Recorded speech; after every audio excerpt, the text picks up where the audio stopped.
Hi there. Welcome to the second half of Chapter 2. Now, so far in Chapter 2, we have looked at industry structure, and we looked at Porter's 5 forces to analyze industry structure.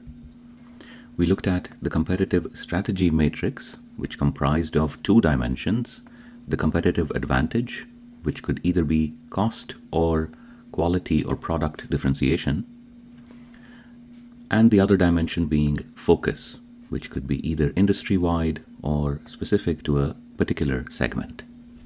Then we also looked at the value chain that comprised of primary activities and supporting activities. Right? Now, today we're going to look at business processes and how competitive strategy influences business processes, and how does competitive strategy influence information systems.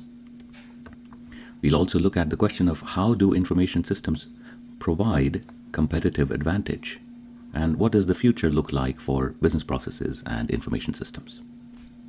All right, so what is a business process? Well, there are a couple of definitions, and I'd like you to focus on the second one. A business process is a set of activities that will accomplish a specific organizational goal. Right? Another definition is a business process is a network of activities that create value by transforming inputs into outputs. Right? So here we have the input process output framework being used to define a business process. Right? And obviously business processes help achieve specific organizational goals. Let's look at some examples to make it more clear. The onboarding process for new employees is an example of a business process, right? That's common to many businesses. Similarly, when you order something online or through your mobile app, the online or mobile ordering process can be considered a business process, right? This is a process at the front end of things. Now, what is the word front end? What does it mean? It means user or client facing, meaning the systems or interfaces with which the user directly interacts. For example, the website, the mobile app, or what have you. Right?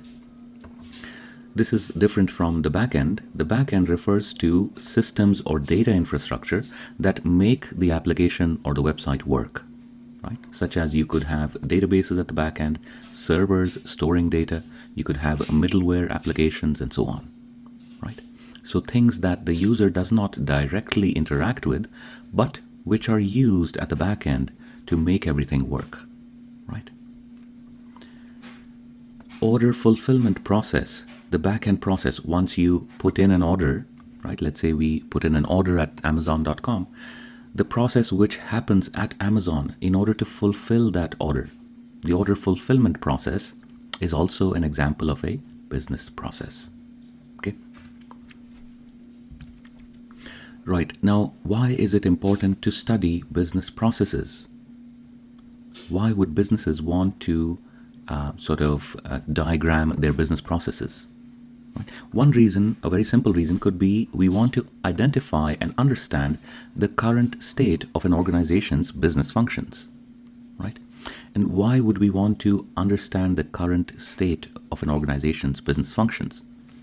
Well, if we are looking to improve the business process, right, then we map out the current business process first. Right? That's the first step to improving a business process, or in business process improvement, is to map out the current state of an organization's process. Right? And that's called the as-is process. Right? Mapping out the current state is called the as-is process. Then you would map out the to-be state, or the future state of that process. How you would like that business process to look. That's called the to-be state. Right?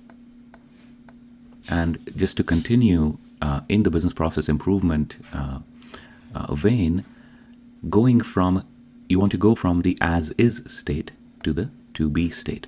So the third step that you would do is something called gap analysis. Right? Here is our as-is process.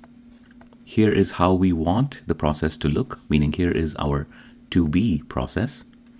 What do we need to do to get from as-is to 2B. That analysis is called gap analysis, right? And that would be the third sort of step if you were to improve a business process at an organization. Okay. All right, let's continue to understand why is it important to study business processes, right? So we said that we want to identify and understand the current state. We want to identify potential improvements that can be made in the current state. And why is it important to identify potential improvements or to streamline a business process? Well, very simply, it would add to our competitive advantage, right? It could help us either save money or make more money. So it could help us add value or reduce costs or do both, right? And in this way, it would add to our competitive advantage. So this is why we want to study business processes. And as a result of this, we will be able to identify new information systems that can be implemented or used, resulting in greater effectiveness and efficiency, right?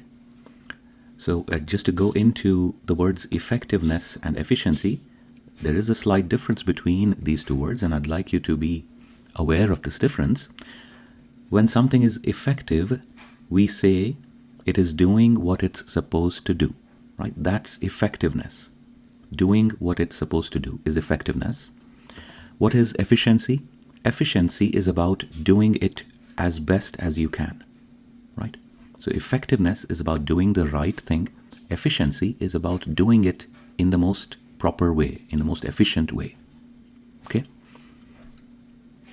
All right. Next, we come to the idea of business process management, or BPM. BPM is simply a solution designed to make an organization more effective, more efficient, and more capable of adapting to the growing business challenges by basically revising its business processes, right? Possibly adding new ones as well. Okay. BPM, as you can imagine, business process management, is key to aligning your IT investments to your business strategy, right? This is the theme we've been seeing in Chapter 2, the alignment between IT investments and business strategy, right? On one hand, business strategy, meaning your overall competitive strategy, influences the types of information systems or the type of IT investments you would make. On the other hand, IT investments can also help improve your business strategy, right? And we've discussed several examples of this. We started with the example of Walmart, where their low-cost business strategy led them to invest heavily in their supply chain management systems, for example, or their inventory management systems, and so on. And we looked at example of Netflix, where IT helped improve the firm's business strategy, right? IT was a big part of how Netflix operates, right? Okay, so the way we model business processes is through something called the business process modeling notation. This is a standard set of terms and graphical notations for documenting or modeling business processes. Let's look at what these are. So we have the start and end nodes, right, that denote the start of a business process and the ending or termination of the business process. We have the activity. So a business process comprises of several activities that take place one after the other, right, in a particular sequence. Right? So we have the rectangle being used for representing an activity. Now, keep in mind that in a business process, you could have a sub-process, meaning a process that is a business process in itself, right? So for this sub-process, for example, you would have a different business process modeling diagram altogether, right?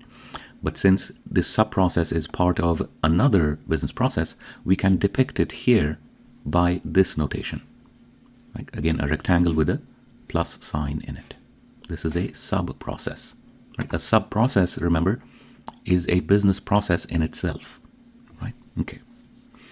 Then we could have repositories. What are repositories? Repositories are nothing but storage of data, right? in information systems and in business processes, we often need to store data. And so we use this parallelogram notation to denote a repository. Okay. We could have decision nodes in a business process. Think about a common example of shopping online. Once the customer enters their credit card information onto the website, the retailer, such as Amazon, then verifies that credit card, right? That credit card gets verified with a third-party provider who then returns some information to Amazon, and then Amazon knows whether to accept or reject the credit card, right? So this is a decision where your credit card is either accepted or rejected. If it is accepted, the business process flows one way. If it is rejected, the process would flow another way, right? So let's say if it is accepted, you would be able to proceed with completing your order and so on. But if the card is rejected, then it would ask you to enter your card details again, right? That node is called a decision node, right? And there are examples of other examples of decision nodes that we'll come across as we go through business processes, right? The flow of data is denoted by a dotted line, and the flow of sequence or control is denoted by a solid line. And you can annotate the business process diagram using this notation. Okay. So these are the simple sort of notations that are used. Now, there are several different types of activities within the BPMN notation. We're not going to go into those, but just remember that there can be different types of activities. Okay. Now let's take a look at a sample business process diagram, right? And this is the diagram from your textbook. This is the Best Bikes business process diagram using the business process modeling notation, right? So Best Bikes is a website that sells bikes to customers, right? So it does not, at the moment, it does not manufacture these bikes. It purchases them from a vendor, from another vendor, right? So what is the process that Best Bikes should follow? Well, as you'll see here, there are many different actors involved in the website, in the Best Bikes business, right? Starting with the customer, right, on one end. On the other end, we have the vendor, right? Then we have the buyer.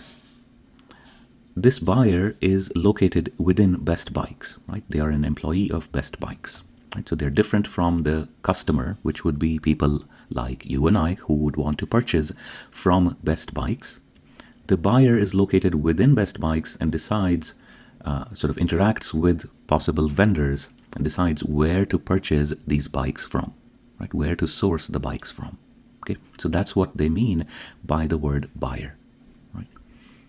Next, we have website sales, right? Customers interact with website sales when they want to look at bikes and order one, right?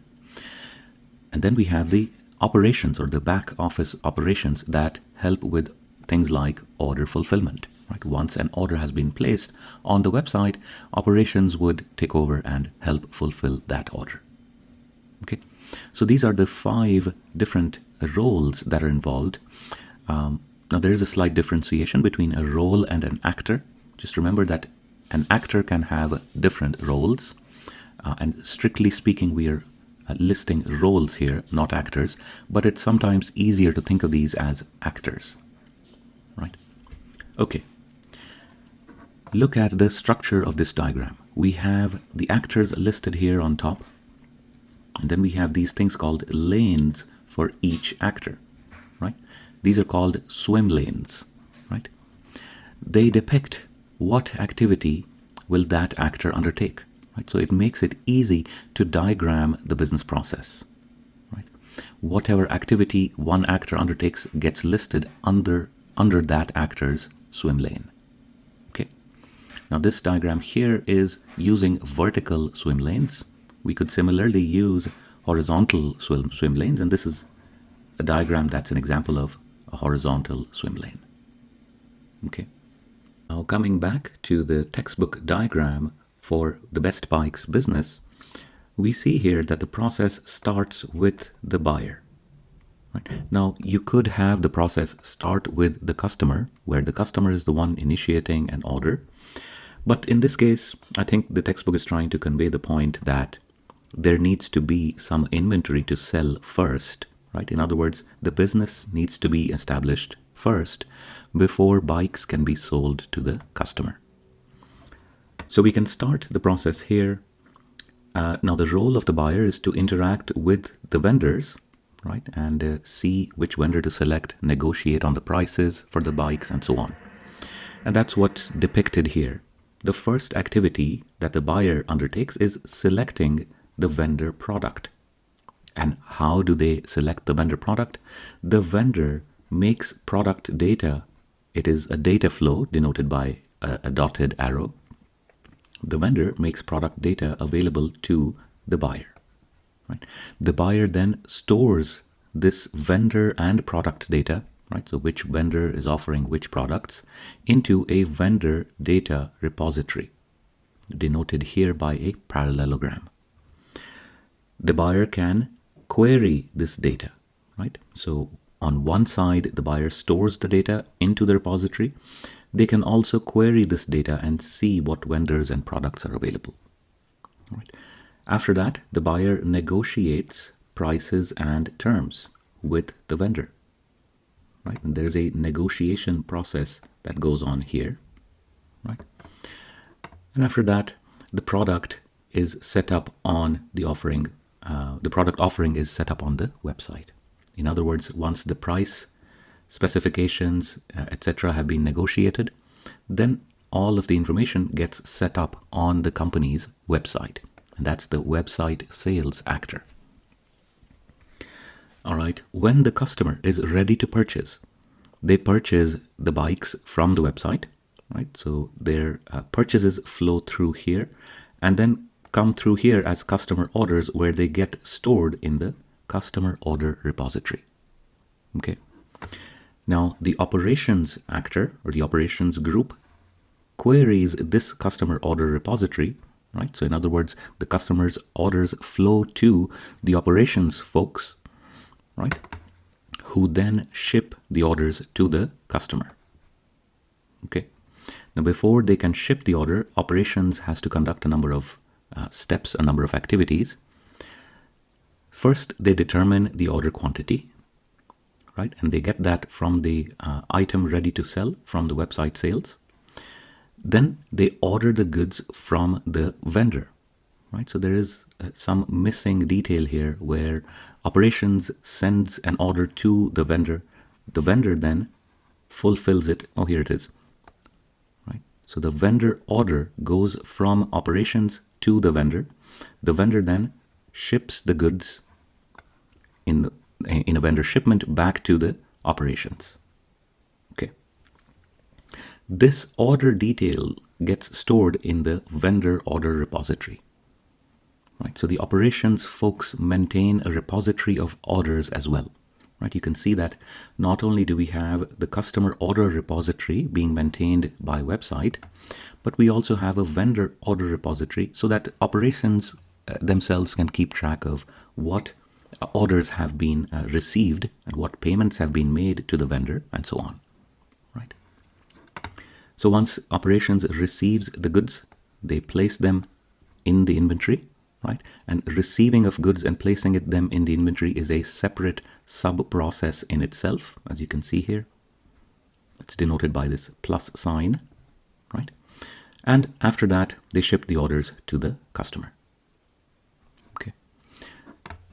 Now, there are a few flaws in this diagram, and we'll take a look at what they are. But I'd just like you to understand that diagrams can differ, and this diagram is not the best example, although it is a good example, to understand what BPMN is and how to model a process. Okay. All right, let's go through our example on the hiring process. Right, so here the process can have multiple start points. right? We can have, obviously, the candidate. For the candidate, the process starts when they create an application, right?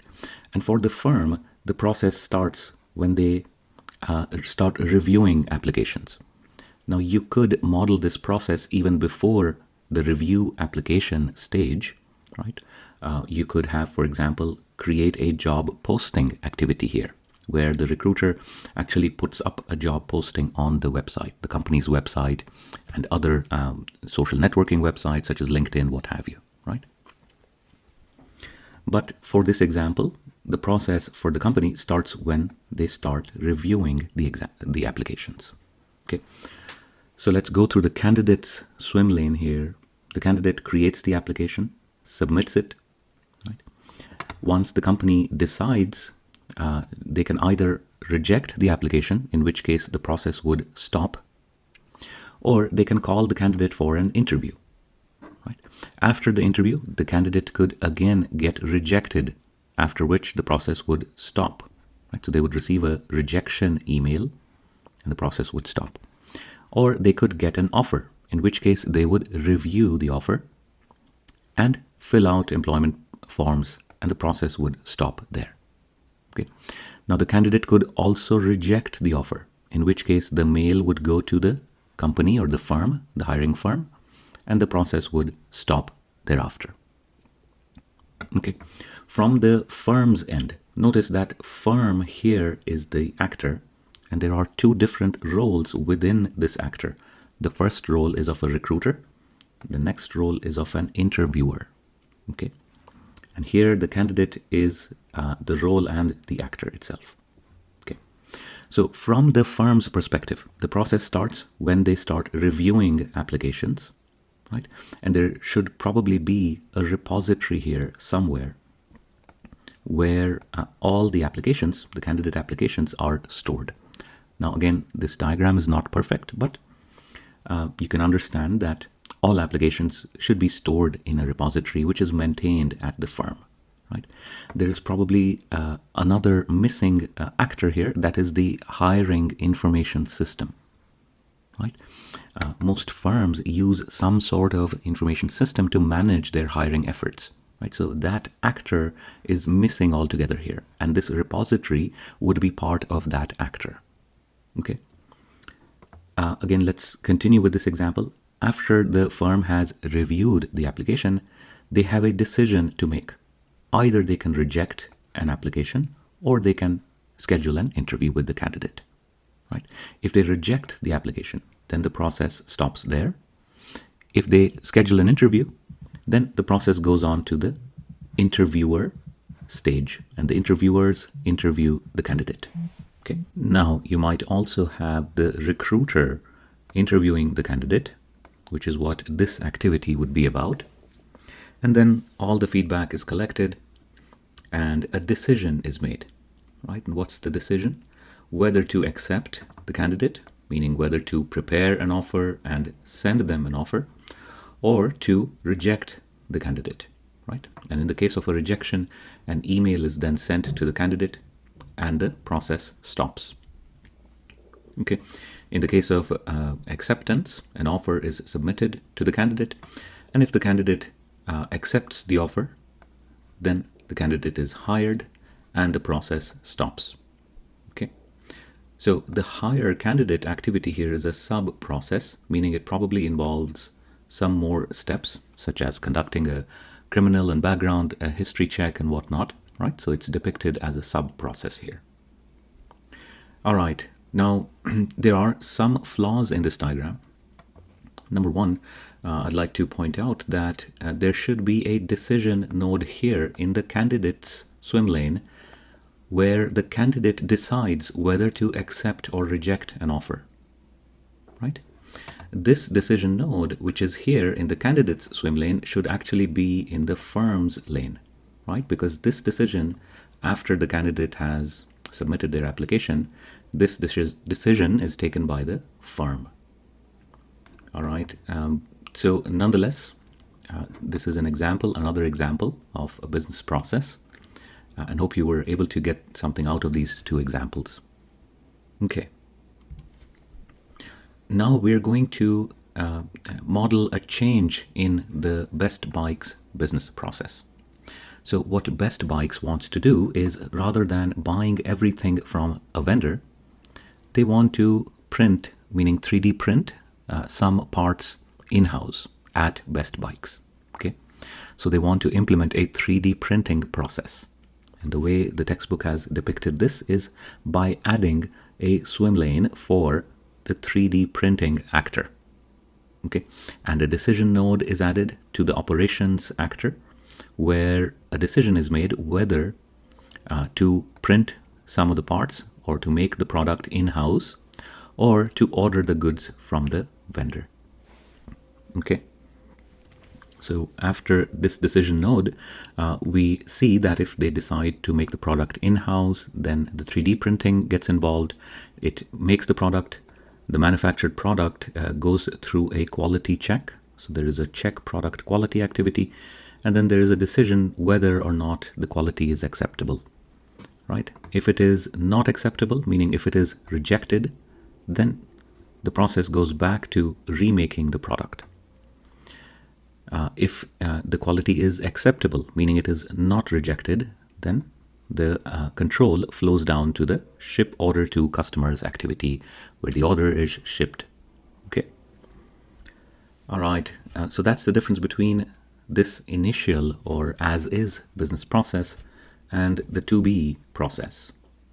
Right? And you can see that the person creating this business process diagram has made some annotations here.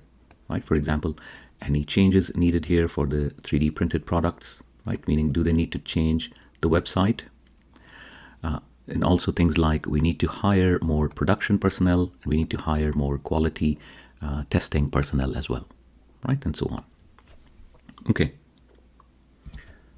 Notice that actors or roles are always nouns, right? It's the customer, the operations group, the website sales group, the buyer, and the vendor. Whereas activities and sub-processes are verbs, right? So set up product offering on website, determine order quantity, ship orders to customers, and so on. Okay. Another point I'd like you to note is oftentimes you will see that the information system, any information system that is being used, in this case, it could be the website. That information system is also usually part of the business process diagram, and it is an actor in the diagram where it has its own swim lane, right? And people or other systems are often interacting with it. Okay, we'll see such an example when we look at the hotel check-in process using draw.io. Another thing to note here is that technically speaking, every activity must have an input, meaning it must take in some information, and every activity must produce some output, right? In this diagram, these three activities, the purchase from website, receive ordered items, and product marketing materials, etc., the three activities do not have any input. And so these are incorrect depictions in the diagram. These are in bad form, right? How do we correct it? Well, there's several ways to correct it. One of the simplest ways that you can have is you can have a start node here, right? And the process begins for the customer here, right? Where the customer initiates the process to purchase from the website. Receive ordered items can have a termination node or a stop node, right? So that's a slightly darker circle, right? Something like this, right? Where the process terminates after the received order items activity, right? And so on. Okay. All right. Now we come to the important question of how does competitive strategy determine business processes, and how does competitive strategy determine the structure of the information systems? Now your book has an example of a bike rental company. So this is different from the Best Bikes example we were looking at before. This is a bike or bicycle rental company, and it has two competitive strategies. One strategy is a low-cost strategy, that's catering to students. Another is a high service or a customized service strategy that caters to executives at conference resorts. Okay. And the book goes into this example and says that the low-cost strategy does not have any custom tracking and past sales activity system. Right? There is no process in the low-cost strategy to look at what previous rentals have students rented, right? Whereas in the differentiation strategy or the high-quality service strategy, they have such a process in place and such a system to support the process, right? So executives, when they come in to rent a bike, the customer service person will look up their past orders, past history of rentals, and try to see what type of bike did they rent the last time, right? And then try to upsell them. If there's a new bike, they'll try to upsell that to the executive and so on, right? The process of renting the bike basically differs for their low-cost strategy versus their customized high-service, high-quality service strategy. And that results in difference in both business processes, meaning how the rentals take place, and also the information systems that are needed to support those processes. Okay, so that's the point that this slide is making. Now let's take a more grounded and real-world example. This slide here is simply showing you the high-quality service process. And you can see here there are a number of touch points with the customer and a number of systems that are specific to this particular process, this particular competitive strategy. Okay, let's take a look at a more real-world example. And the question I'd like you to think about is, how would business processes at a retail company with a strategy focused on offering the lowest prices, meaning a cost leadership strategy, differ from those at a luxury brand company with a differentiation strategy? Right? We can think of this in terms of, for example, Walmart versus Apple. And we've discussed this a number of times. The business processes at the low cost or the cost leadership strategy company would be geared to minimizing costs. Right? So they would have a focus on, for example, the supply chain, how to make the supply chain efficient. They would be focused on inventory management and how to minimize inventory costs.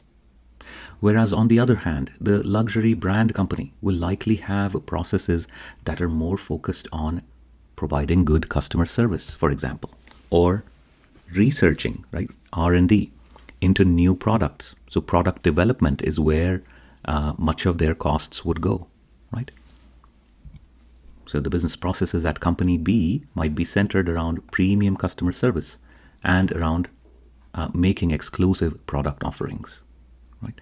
That's how the business processes would differ, and as a result of that, you would have information systems also differ at the two companies.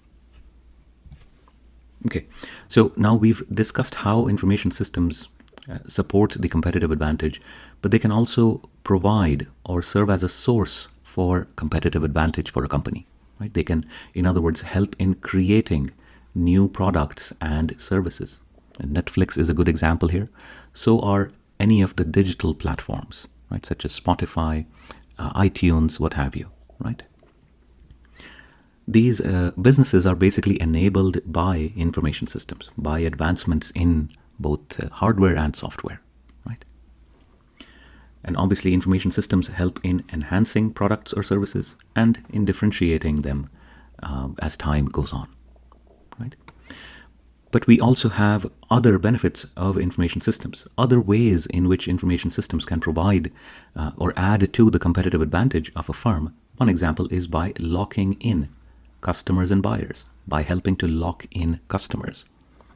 Any subscription-based service, such as Amazon Prime, iTunes, Apple News, what have you, any subscription-based service creates a buyer lock-in or a customer lock-in, right?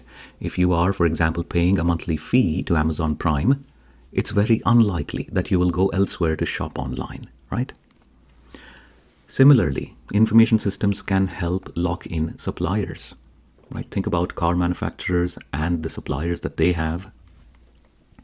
The relationships are so intertwined because of information systems and information technology that it's difficult for a supplier to supply to other car manufacturers. Now, this is partly because of product design as well, but information systems also help support locking in the suppliers. Another way in which information systems help is raising barriers to market entry. Right? This is especially true in the case of software patents. Right? Think about Google, for example. When Google employs a search, right, when you search something on Google, it's not going out to the internet and searching everything at that time, right? No. Google has already crawled the entire internet and has stored the entire internet into its servers, its own databases. And it has specialized technology called big tables that it uses to store web pages. Right? And then it employs a special algorithm. It's the PageRank algorithm that Google created to then rank these pages in searches. Right? So if a new entrant were to come along in the internet search space, it would be very, very difficult for them to replicate the millions of dollars that Google has already spent in research and development, in fine-tuning its search process. Right? So much so that now you get millions of results in a fraction of a second, right, when you search Google. So in that way, information systems help raise barriers to market entry as well. They obviously help establish alliances, and Walmart is a good example here. When you check out something at the Walmart checkout counter, a message has already gone to Walmart's suppliers saying, our inventory has just gone down for this particular product. Please restock this product in this particular store, right? And that happens once a day. And so how is that made possible, right? And that's through information systems, right? So establishing alliances is a big part of what information systems help do. And obviously they help reduce costs, example, through automation. Okay.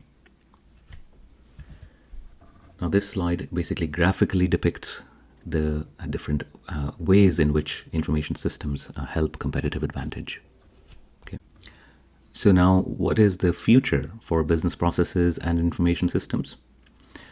Well, there are a number of trends that the textbook notes. One is low-code systems. So these are softwares that allow you to click and drag and you don't need to know coding per se. Right? So these allow for creating systems using very little coding, right? And they have a nice graphical user interface and whatnot. Websites or website creation tools like Wix or WordPress are good examples of low-code systems.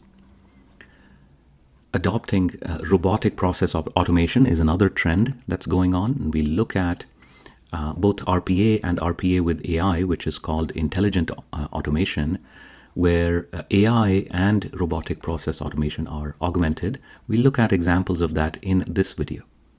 In this video, you will see one of Amazon's fulfillment centers that uses robots, not only robots, but also artificial intelligence and machine learning to help pickers fulfill orders. Right? So do click on this video from the set of slides for chapter 2 and watch it. It's about 2.5-3 minutes long, but it's very informative, very interesting. Okay. So one thing I want to go over, the last thing I want to go over in chapter 2 is looking at how Amazon has leveraged information technology over the years. And this is a case study in your textbook, so take a look through it if you get some time. Now, Amazon started off as an online bookseller, but notice in 2017, it acquired Whole Foods. Right? What is an online bookseller doing acquiring a grocery chain? That is the power of information technology and information systems. Right? Amazon has diversified into many, many industries, and it is looking to basically revolutionize the way people do their groceries. Right? Whole Foods has a couple of stores in San Francisco. where there is self-checkout, right? You enter the grocery store, put things into your cart, and then you basically walk out with your cart, right? And your credit card or whatever payment method gets charged automatically, right? So it's a self-operating grocery store in some ways, right?